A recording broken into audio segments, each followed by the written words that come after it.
หมอยสูงค่ะเมื่อในเป็นวันที่29เดือนธันวาคมที่4ปี2025เป็นวันพุธในตอนในเดี๋ยวเนาะพี่น้องค่ะมารับถอมด้วยตั้งโฮตั้งหันเกี่ยวกับโรยโลกลายเฮ็ดให้เจอคือใต้เพิ่นใหญ่เฮ่อเฮิงมันกึ้มว่าหนังไหนค่ะก็ได้มีอยู่หลายๆข้อเนี่ยค่ะเนาะเมื่อวงวางติป่นมาในค่ะเนาะค่ะเฮาเนี่ยก็ไล่ถ่อมแม่นยาผู้ใหญ่ก้นหลวงเขาเปิ้นอบโอ้กันค่ะปะยอก็เปิ้นเนี่ยก็ปันตั้งใครใจนั่นขนาดเนาะเปิ้นเนี่ยก็ ใครในว่าเมืองเลซิมว่านั่นขนาดนอตีอันวันเมืองเปิ้นเคินใหญ่เปิ้นเฮ้อๆว่าสังว่าจังไหนในเปิ้นเฮ็ดจังนั้นจังไหนจังไหนในเปิ้นก็อบโอ้กันให้แหน่นะข้าเฮาเนี่ยก็เลยมาเก็บหอมตอมจู้เสียก็เด็กขย้อนมาสืบเปิ้นแพ่ในปันพี่ๆน้องๆเฮาคาเนี่ยค่ะข้อที่1ในเนี่ยค่ะนะเขาว่าให้ใส่ใจป้ายปริญญาเนี่ยค่ะป้ายปริญญาอันว่าในลำลองแลลองใหญ่เต้ๆเนี่ยค่ะนะมันเตเฮ็ดให้เฮาคานั้นอ่านไล่เตรียมไล่กะนานก้อยหม้จื้อเนี่ยค่ะเนาะก้นก็อันดีไล่เฮียนลิเฮียนไล่นั่นเนี่ยเขาเนี่ยก็เตหมอว่นหมอสอนเสียก็เตหมออยู่ในตรงวงกลหนังมีตั้งซื้อปยก็เตอำเป็นเพศต่อตรงวงกลเฮ็ดจังนั้นเนี่ยค่ะก็ปานนั้นแลให้ไว้กาขันในตอนของป้ายปริญญาเนี่ยค่ะเนาะเจ้าเก่ามีตื้อตั้งและเฮียนสอนยาวเนี่ยก็ให้คัดจ่ายใส่เอ็นใส่แห้งปยก็กำเทียมปันลูกล่างลูกหลานตัวเจ้าเก่าให้เป็นก้นดีมีปัญญาอันไรคืนเฮียนกันเสกำในขณะเป้ซ้ำว่าเหย้าจั่นจอมจั่นสูงลงวันในเสถาก็ประวัติไรเฮียนถึงจั่นกลางนั้นก็จั่นสูงในก็มันก็เข้มนั่นขนาดเนาะมันเป็นง่ายตอนแต่ภาวะจัดปันเขาป้าเพราะว่าเฮียนถึงจั่นกลางนั้นก็จั่นสูงในจึงก็เตมอรู้มออ่านค่ะเนาะการออกข้าวตั้งกว่าได้มื้อเด้อในมื้อเหลียวในมันก็เลยใจลิกไล่บ่ซังว่าจังไหนเต๊ะๆวาๆยาวเนี่ยค่ะอันนี้เป็นข้อที่1ค่ะเนาะ กำในข้อที่2เนี่ยค่ะคัดใจปึงอิงโตเจ้าเก่าเนี่ยค่ะว่าโตเจ้าเก่าเฮาค่ะเนี่ยก็ให้มีน้ำใจหมอปึงอิงโตเจ้าเก่ามีน้ำใจภูมิใจในโตเจ้าเก่าก้วยมกาปงสวนปันลูกหลานเฮาค่ะก้นฮู้จักเฮาค่ะนั้นก็ลูกน้องปองปายเฮาค่ะผู้ใดไผเซ็มว่าเนี่ยค่ะเนาะคัดใจฝึกให้เป้โตปึงอิงโตเจ้าเก่าจุกมันไลรวยโตเจ้าเก่าเนี่ยค่ะ อย่าไปกำเทียมปันแห้งเหมือนจังหนังหมางก้อนในมันสิมีน้ำใจเหมือนหนังว่าไปให้เปิ้นมาจอยเทียมให้แหน่เนาะตัวอย่างเปิ่งแตกมันไปให้พ่อแม่เฮาค่ะมาจอยเทียมปันจังนั้นจังได้อำนั้นก็ก้อนที่มีนาเฮิรนก็ไปกินพอไปกินเมก้นหมั่งเจ้อก็ไปกินลูกไปกินหลานอำนั้นก็ไปให้เปิ้นมาจอยไปให้จุ่มนั้นมาจอยไปให้จุ่มใดมาจอยเพราะว่าเปิ้นมาจอยก็เหมือนจังหนังว่าภูมิใจน่ะว่าซังว่าเฮ็ดไหนแหน่ลองป้ายวนและตั้งหยุ่มยำจังหนังในให้เฮาคาเป็นไปแลกลายโดยลองว่าคัดใจเปิงอิงโตเจ้าเก่าแลเนี่ยปยก็เฮาคาอย่าไปภูมิใจเมื่อเฮาคาไล่รับตีเปิ้นน่ะค่ะเนาะตัวอย่างเปิงแต่งมันไหนเพราะว่าเปิ้นมาตอนตั้งกินเฮาเปิ้นมาตอนเงินเฮาเปิ้นมาตอนอีหังสิมว่าเนี่ยเฮาอย่าไปกอบภูมิใจจ้อมร้องนั่นน่ะค่ะเนาะพี่น้องค่ะจ่องฟังหันแม่นก่อมหัวค่ะเนาะมังก็แน่เพราะว่าเปิ้นจอยปันห้าเปิ้นหลู่ปันห้าเปิ้นยืนเหมียงห้า ว่าสังวาเนี่ยก็เหมือนเฮาก็ภูมิใจนะโอ้เหมือนในเฮากว่าที่นั่นเปิ้นมาตอนเฮาจังไหนเปิ้นจอยปันเฮาจังไหนเปิ้นจอยปันเฮาจังไหนแหน่เหี่ยวก็เหมือนเฮาว่าภูมิใจนะดีใจนะเฮ็ดแหน่อันเต้มันได้ก็เมื่อเฮาคันไลตั้งจอยที่เปิ้นนั้นให้เฮาคาวนว่ามั่นใจลองดีหรือภูมิใจก้อยกะว่าวันไหลที่เฮาเนี่ยตัวเจ้าเก่าเฮาเนี่ยเป็นก้นก่อที่อันปึงอิงจุกมันไหลรวยตัวเจ้าเก่าจุกมันเลยรวยตัวเจ้าเก่าเหย้าเสิปั่นลองตั้งจอยเปิ้นนั่นน่ะเหมือนนั่นน่ะเฮาจังไปภูมิใจแลเนี่ยไผเล่งนำใจจังหนังไหนเนี่ยค่ะว่าเนาะเหมือนหนังมังก็มันเต็มยิ้มแจะอีหังอิ้นก็ย้อนตั้งจอยเถียมกาอันนั้นอันนั้นอันนั้นมันเต็มมีมังก็ในเปิ้นมีตั้งหยาบแท้ๆเฮาก็ปลงใจอยู่ค่ะเนาะก้อยก็ว่ามังก็สันเจิ้นหนังว่าปองเปลี่ยนไรอยู่มีตั้งหยาบพังเต้ๆได้ก็ย้อนตั้งจอยเปิ้นให้เป็นรองตีหลีเนี่ยค่ะเนาะมังก็ซ้ำเตวนหันแม่นว่ามันเป็นรองตีหลีที่เปิ้นมาจอยเนี่ย ก้อยกะว่ามันตื้อกรุงสิขาดอะเนาะเพราะว่ามาไหนค่ะเนาะเพราะว่าอยู่หลายๆเสเฮาไปตั้งจอยดีเปิ้นมาจอยเฮาเปิ้นมาปั่นเฮาให้ไหนค่ะก่อนเนาะอันแนะแลนับสอนป้าป้อเหตุการณ์ก็เป็นเบี้ยวหนึ่งให้ไหนนั่นค่ะน่ะเนาะค่ะอันนี้ก็เป็นตอนที่2นะคะเฮียงในวันนั้นไหนเพราะว่าเฮาคาฮักตัวเจ้าเก่าเฮาเปิงอิงตัวเจ้าเก่าเฮาจุกมันเลยตัวเจ้าเก่าเฮาไหนมันเตหลีหาเหมือนหนังบางก็มีลูกมีร่างอยู่ เหมือนหนังป้อเฒ่าแม่แก่มันก็ค่ะเนาะเปิ้นก็มีลูกมีร่างไหนเปิ้นก็ใกล้น่ะค่ะเนาะเปิ้นก็คัดใจลุ่มล่าโตเจ้าเก่า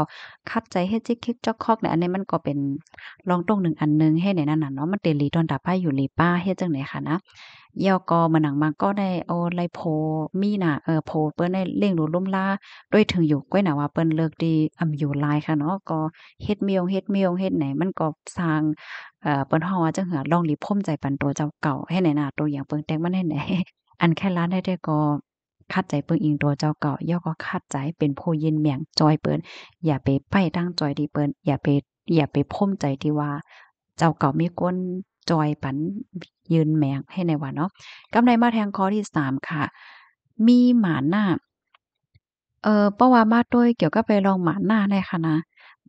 เพราะว่าเฮาค้ามาสอนด้วยหลายๆก็ได้วนว่าอย่าไปมีหมาหน้ามีหมาหน้าแน่มันหลีแน่ก็น่ะเพราะว่าเฮาค้ามาวนสอนด้วยตอนในคาแลยินผู้ฮู้เขาอบกันแน่การที่มีหมาหน้าแน่เพราะว่าเฮาค้าใจดีกว่าในตั้งตีหลีแน่มันก็มีผลหลีค่ะนะข้อที่3อันว่ามีหมาหน้าอันว่าไหนแน่มีหมาหน้าว่นโขงให้คึดตั้นอ่อนตั้งเปิ้นกูว่าได้ค่ะนะว่าเฮาค่ะได้เหตุการณ์อีสังว่าเฮาค่ะได้เป็นเหตุการณ์หน้าการอีหยังว่าอยู่ก็เย้าค่ะเนาะเฮ็ดผักกาดส้มขายห้านั้นก็เฮ็ดเสือโคห้าป้าเจมเหตุการณ์ข่าวเฮ็ดหังเฮ็ดเนี่ยเนาะเฮาโหลดมีหมันหาที่ว่าเฮาเนี่ยโหลไรคึดตั้นอ่อนตั้งเปิ้นโหลไรว่วนไรอ่อนตั้งเปิ้นโหลไรโคอ่อนตั้งเปิ้นโหลไรกว่าอ่อนตั้งเปิ้นโหลไรเฮ็ดสร้างอ่อนตั้งเปิ้นให้มีน้ำใจจั่งไหนเนี่ยค่ะว่าเนาะอันใดๆก็มันเคยมีตีปองความหมายว่าสังว่าเป็นไรเนี่ยค่ะเนาะเขาก็แนะนำมันเท่ายกตัวอย่างเปิงแตงมันง่ายๆเนาะก้นเฮ็ดข่าวนี่แหละเนาะในก็ว่าหั้งโตเจ้าเขาป้างก็ก้นเฮ็ดข่าวอันว่าในบ่เฮาค่ะได้เอาข่าวนอกเมืองหาข่าวที่ไหลก็เหย้าใน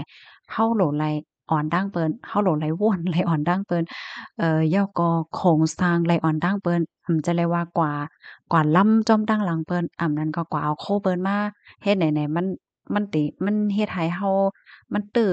นั่นค่ะเนาะเพราะว่างมาเนี่ยค่ะเนาะการที่เฮาค่ะมีหมาหน้าเนี่ยก็เฮาโหลไรมีน้ำใจจั่งนั้นเนี่ยค่ะว่านะ ว่นอ่อนตั้งเปิ้นโคงอ่อนตั้งเปิ้นย่อก็มาเมียวๆได้เฮาก็หลงไหลเหมือนเปิ้นค่ะเนาะเฮาคาว่นเฮาคาเฮ็ดออกมาโดยลายดีเหมือนเปิ้นเฮ็ดจังเนี้ยตัวอย่างเปิงแตงมันแหนมที่เมืองเวียดนามเนี่ยค่ะเนาะมันมีข้าวมนต์อันหนึ่งคำต้องจื้อมันยาว่าคาไลฮู้ว่าข้าวมนต์อันไหนๆในเมื่อก่อนมันเป็นตั้งกินของฝรั่งเศสค่ะเนาะเปิ้นก็กินกันเฮ็ดไหนกำในมันก็หวานหนาจังเนี้ยเนาะคนเวียดนามเขาอะเปิ้นก็มาว่นโครงสร้างเฮ็ดกว่า มันก็เป็นข้าวมนเหมือนนั้นก็น่ะเขาก็มาลายอายาสามันเป็นก๋วยเตี๋ยวเมี่ยวหนึ่งแล้วก็มันก็เป็นตั้งกินจื้อสิ่งลือในเมืองเวียดนามกว่าเฮ็ดจังเนี่ยตัวอย่างเปิงแตงมาในข้อที่3เนี่ยค่ะเนาะมานั่งเป็นก้นหนุ่มก้นหนึ่งเนี่ยก็ยิงแค่โดดและมีหมาหน้าในตัวในน้ำๆเนี่ยค่ะเนาะหมาหน้าที่ว่าอ้วนโครงสร้างให้คึดตั้นเปิ้นอยู่ตาเสเนี่ยเนาะ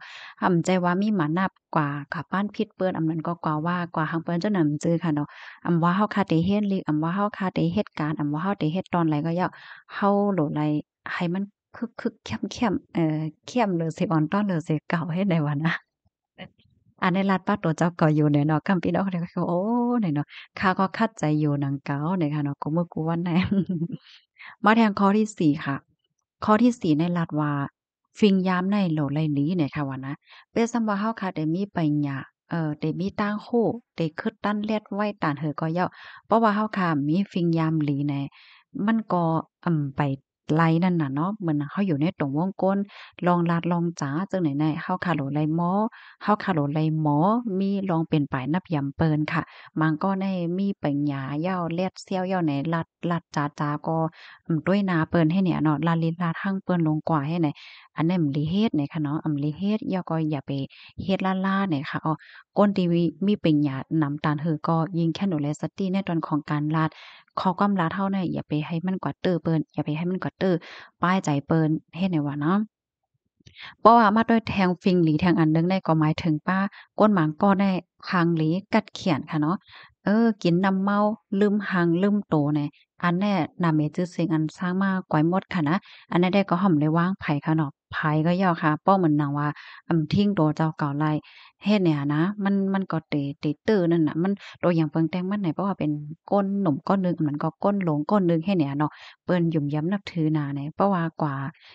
กินเกี่ยวก็กินน้ำเมาเนี่ยกินเมาแล้วลืมตัวเนี่ยก็เมาให้เมาน่ะกุ้มตุ่มไหลเอาเนี่ยก็ เปิ้นยุ่มย้ำยาวเนี่ยค่ะเนาะเปิ้นได้วนว่าก้นๆนั่นทิ้งโตไลเนี่ยการทิ้งโตไลในลำลองน่ะค่ะเนาะพอเป็นก้นใหญ่ก้นหลงก้นมีน้ำมีตาว่าสังว่าจังไหนก็ยิงแค้นลำลองยาวเนี่ยค่ะเหมือนหนังตีเมืองโกริยาจานแน่พี่น้องค่ะด้วยค่ะเลาะอำว่าเขาได้เล่นจึ้งอำว่าเขาได้เฮียงเนี่ยออกมาข้อยละติมันก็หลีค่ะเนาะก็เพราะว่าเปิ้นมีลองเจ้าเนี่ยนำค่ะเนาะเปิ้นปักดาด้วยนำให้เนี่ยกำนั้นแล้วเขาเนี่ยก็เตอเลยทิ้งคอลติทิ้งฟิงทิ้งหังให้เนี่ยเป็นเต้เป็นวาเฮ็ดจังเนี่ยเนาะ กำในข้อที่6เนี่ยซ้ำมีปักเปิงเนี่ยค่ะเนาะมีปักมีเปิงมีวีนี่เนี่ยค่ะเนาะเพราะว่าเฮาคาได้เฮ็ดได้สร้างหยังก็เพราะว่าเฮาคาแต่ที่ว่าเฮาคาเฮ็ดเป็นปักเป็นเปิงกว่าจ้อมปักจ้อมเปิงเนี่ยมันได้แคบมันได้ยืนยาวค่ะเนาะเปรียบเสมือนมันได้เทิงว่าในเสตะมันก็ได้มันกึมมันได้ยืนยาวเฮ็ดจังไหนอ้อมจะว่าแต่เฮ็ดอีหยังก็เฮ็ดกะป๋องกะเป็นเฮ็ดฮอดตรงกว่าเฮ็ดแหนจั่งไปมาแก่กำลื้นเนี่ยมันก็ได้ตกลื่นนั่นน่ะเนาะก็นั่นแหละแต่แฮ่งก็โหลดและเห็นรูปปักเปิงแล้วก็โหลมีวินัยนับยำข้าวยามไหนจังไหนกำในข้อที่6เนี่ยก็มีตั้งคัดใจอ่ำย้อมก้านเนี่ยค่ะเพราะว่ามีตั้ง6ข้อได้ค่ะเนาะอ่าปื้นตีไหลเส็มว่าค่ะเนาะหมู่บ้านไหลเส็มว่าเว้งไหลเส็มว่าเพราะว่าก้นวันก้นเมืองอำนั้นก็โพไลไผก็ยาวค่ะนะมีฟิงยามจังหนังอันว่ามาใน ตั้ง6ข้อเนี่ยก็ยุ่มยำว่าเดี๋ยวจังจอยกันปกป้องให้หวานเปิ้นที่เฮาค่ะเคลื่อนใหญ่กว่าหิมกาจื้อคือเฮาค่ะก็มีกรุงศิกขะมีสิรินาถาเนี่ยค่ะเนาะเพราะว่าเฮาค่ะมีไปหยังเฮาค่ะมีฟิงยามเดหลีเฮาค่ะหมอลาดเฮาใจก้นหลาแก้มค่ะเนาะมังก็แน่โอ้โฮใจกว้ำหลาแก้มๆให้แน่เพราะว่าในอยู่ในสายตาเปิ้นต้วยเนี่ยเปิ้นได้เต้ยออกกำเดียวค่ะเนาะก้นดีลัดกว้ำมาจั่งไหนหลามาจั่งไหนในเป็นก้นจึ้งหือให้ได้นั่นค่ะน่ะเพราะว่าเฮาค่ะมีปัญญาเฮาค่ะมีฟิงหลีเฮาหมอลาดเฮาหมอมีลองเป็นไปนับยามเปิ้นไหนจื้อคือเฮาก็มีกรุงศิกขาเนาะ มีเงินนำอันว่าเนี่ยมันเกี่ยวค่ะเนาะฟิงยามหลีในลำลองหรือเสเปิ้นเฮาค่ากว่าตีไหลเฮาก็ไหลนาเลขค่ะนะเฮาเปิ้นก็ทางเลขเฮาไหนค่ะเนาะเพราะว่าเฮามีฟิงหลีคูปะคูเปิงในไหนค่ะพี่น้องค่ะรับถ่อมเยาหันถึงจึงหือพองบ่หันว่ามีพรหลีก็จอยกันสืบเปิ้นแพ่แช่กว่าเสกำสังว่าพี่น้องค่ะหันหลีจ้อมไหนจึงปันมาอีกหนึ่งตั้งคกคอในพี่น้องค่ะหันหลีคอไหลพองในค่ะเนาะหันหลีตั้งคกคอ5อำนั้นก็หันหลีคอไหลเลยเสเปิ้นเนี่ยก็ เตรียมมาเลยค่ะเนาะกำแถมกันเลยค่ะเพราะว่ามีพี่น้องค่ะสนใจลองแนะนำหน่อยค่ะข้าวเนี่ยก็ได้คัดใจแหวก็เอามาสืบเปิ้นแพร่เดกันไหนค่ะเนาะแคบหางอันพี่น้องค่ะเลยหันอยู่เมื่อเหลียวในเป็นหางเอไอค่ะเนาะข้าวข้าวใส่หมอหอมอบตั้งเอไอให้เฮ็ดปันในข้าวได้คือเนี่ยจังเหมือนเฮิรนใต้ค่ะอ้ออันยก็ค่าให้เอไอเฮ็ดปันค่ะนะว่าเฮ็ดปันหมู่บ้านของพี่น้องใต้เนี่ยมีกยองมีโฮงเฮียน ยก็ตีนาโรงเรียนเนี่ยมีอัน